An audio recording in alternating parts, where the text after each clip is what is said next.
Imaginez un instant. Nous sommes en 2030. Vous passez les portes de Walibi Belgium. L'entrée n'est plus la même.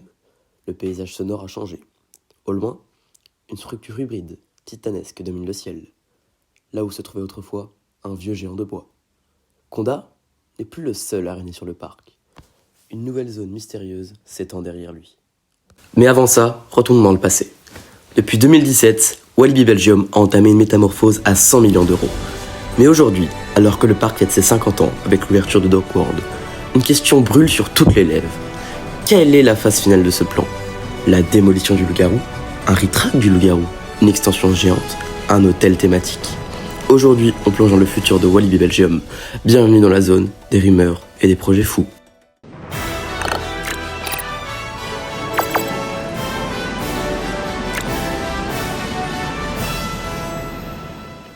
Pour comprendre où l'on va, il faut savoir d'où l'on vient. En 1975, Eddy Meeus crée un parc autour d'un téléski nautique à Wavre. 50 ans plus tard, Walibi est devenu une icône européenne. Mais cela n'a pas toujours été facile. Après les années fastes de l'ère Six Flags, le parc a connu une période de stagnation.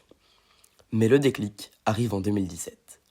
La CDA, Compagnie des Alpes, annonce un master plan historique. L'objectif, créer des worlds. On a vu naître Exotic World avec Conda et Tiki Waka, Karma World avec Popcorn Revenge, Dock World avec Mécalodon. Le parc a cessé d'être un simple rassemblement d'attractions pour devenir une expérience immersive. Dock World, c'est cette zone, c'est le chef-d'œuvre de 2025. Le parc a totalement transformé le quartier de Psyche Underground pour nous plonger dans un port industriel ultra détaillé. Et la star, c'est lui, le Mécalodon. Ce Family Thrill Coaster de chez Gershauer n'est pas là par hasard. Avec ses 925 mètres de parcours et ses 14 airtime, il vient combler un vide entre les attractions pour enfants et les monstres de puissance comme Conda. Mais Dock World, c'est aussi une déclaration d'intention. Regardez la thématisation, le phare de 15 mètres, le nouveau restaurant Hungry Sharky. On sent la patte des designers de la Compagnie des Alpes, notamment l'influence de Fabien Manuel. Et ne vous y trompez pas, Dock World n'est que l'apéritif. Ce qui nous intéresse vraiment, c'est ce qui se cache derrière les palissades de la zone suivante. Et c'est ici que les choses sérieuses commencent.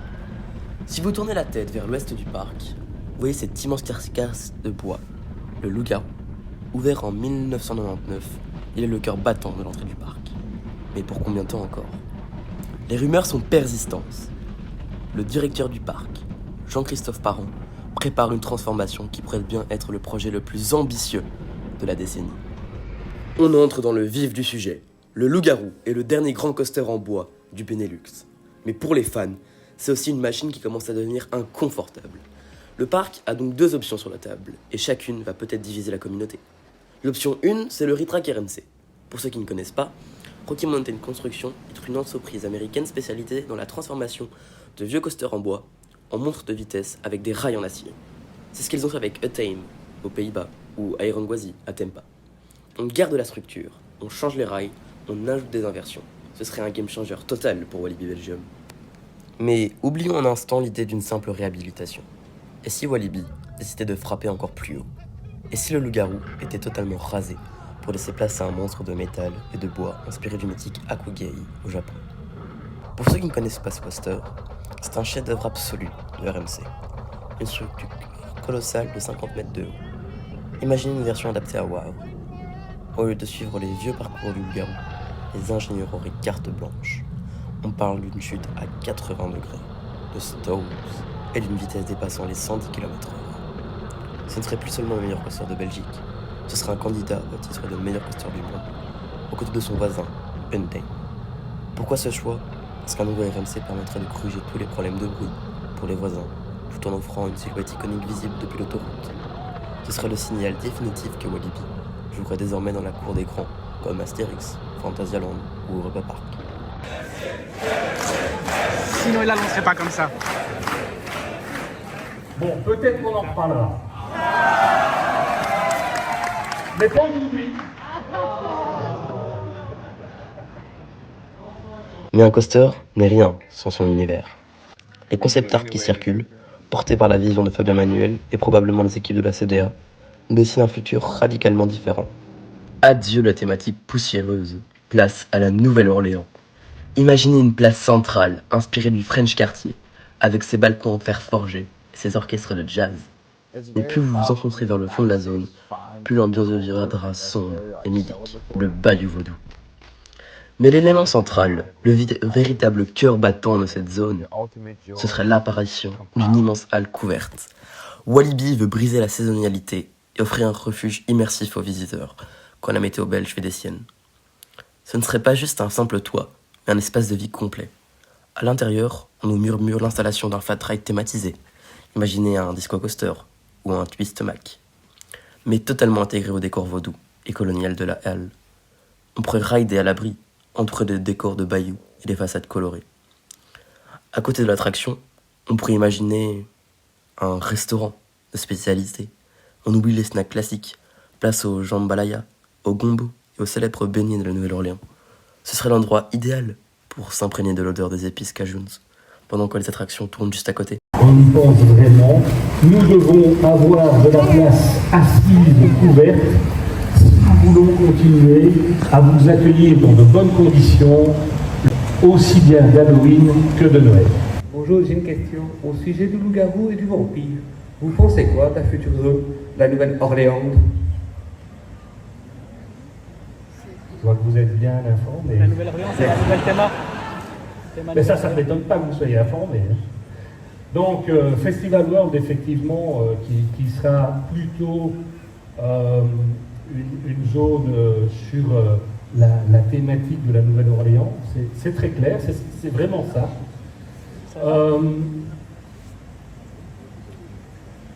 Je ne vais pas donner de date. C'est pas que je ne veux pas donner de date, c'est simplement que ici, Docold, on ne l'avait pas prévu comme ça et on l'a fait un petit peu comme on vient de la faire. Et donc, ça peut reculer quelques investissements d'un côté, ça peut en ramener d'autres.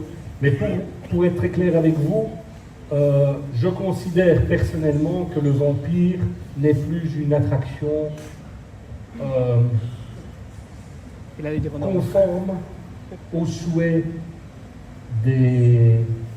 Pardon ? Maintenant que nous avons abordé le sujet du loup-garou, parlons de l'avenir de Vampire.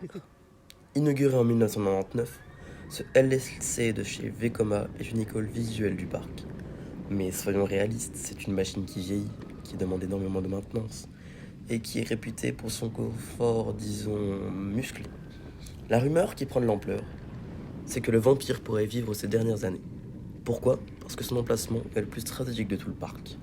Il est situé juste à côté de l'entrée et possède un accès direct sur le Grand Lac. Le projet est fou. Ce serait de démolir le Vampire pour construire l'hôtel Walibi.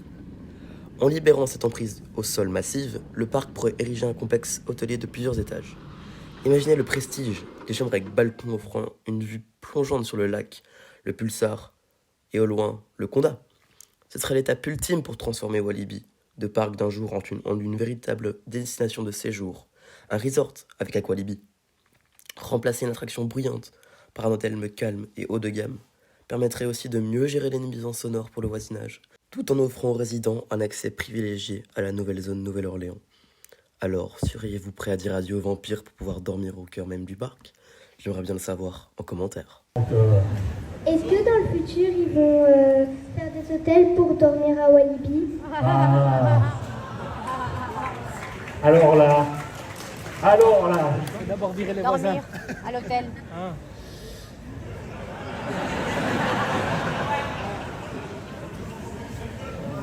Si je vois les billes. comment te répondre à la question sans y répondre ? J'en rêve tous les jours. Si, j'endors très bien. Je vais répondre à la question plus sérieusement. Aujourd'hui, quand je regarde autour de chez nous ce qui se passe,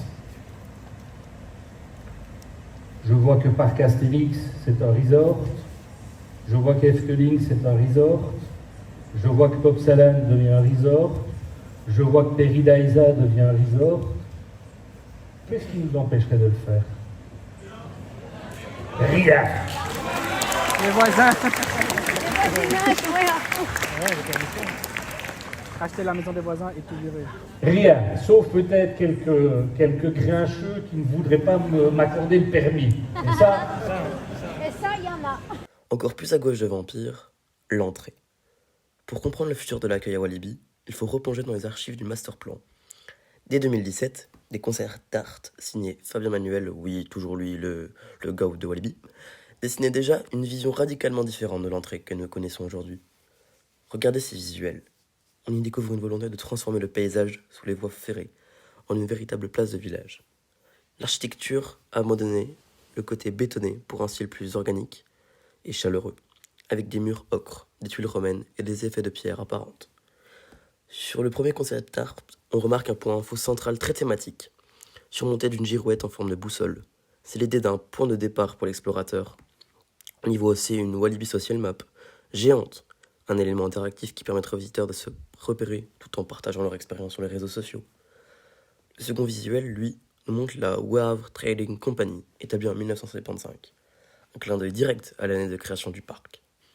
Cette restructuration vise à créer une Main Street cohérente. Au lieu de simplement traverser un tunnel, le visiteur déambule entre les boutiques thématiques et des centres de services intégrés dans des bâtiments qui semblent avoir une histoire. Même si certains éléments ont été adaptés ou retardés, ils confirment l'ambition à long terme, faire en sorte que l'immersion commence avant même d'avoir passé le premier virage du parc. On termine tout ça par le joyau du parc, Exotic World. Depuis 2021, le Conda règne en maître, mais pour beaucoup, la zone semble inachevée. Le directeur du parc, Jean-Christophe Parent, a déjà évoqué l'idée de supprimer le cul-de-sac actuel pour offrir une véritable boucle de circulation. L'idée serait d'étendre la jungle vers les terrains non exploités derrière le coaster. On parle d'un nouveau flat ride familial, d'un point de restauration, avec une vue imprenable sur le non-inverti Cobra Roll du Conda. Et peut-être même d'un cheminement piétonné qui serpenterait au milieu des supports de la bête.